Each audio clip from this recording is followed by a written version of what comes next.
Arestado sa Quezon City ang isang babae matapos makuhanan ng droga na nagkakahalaga ng mahigit 100,000 piso.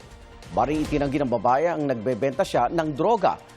Aminado naman ang lalaking inaresto na buyer siya at bumili nga siya sa babaeng suspect. Yan ang unang balita ni James Agustin. Sa labas ng isang palengke na aresto ng mga operatiba ng Batasan Pulis ang 40 anyo sa babaeng tulak umano ng shabu sa Barangay Commonwealth, Quezon City kahapon na madaling araw. Nabilhan daw siya ng droga ng pulis na nagpanggap na buyer.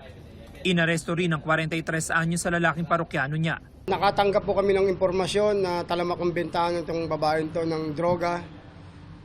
Kaya nagkasa po kami ng isang bypass operation. Nagkataon po nang huliin po namin itong babaeng ito. Nandun yung isang lalaki na bibili rin po sa kanya ng droga.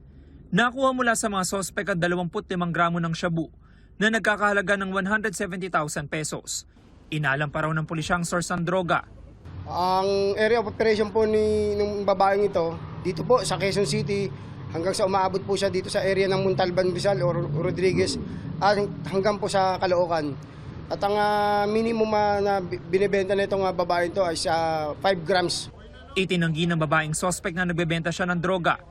Depensa niya, pinangakuan daw siyang bibigyan ng 2,000 piso kapag iniabot ang item. Benta ka ba ng droga para sige? Hindi po, napag-utusan lang po ako. Ang lalaking sospek naman, sinabing 6 na beses na siya nakabili ng droga sa babae sa nakalipas na 2 buwan. Bibili po. Nang Cebu po. Nangyari. panggamit mo yun? Maharap ang dalawa sa reklamong paglabag sa Comprehensive Dangerous Drugs Act. Ito ang unang balita. James Agustin, GMA News.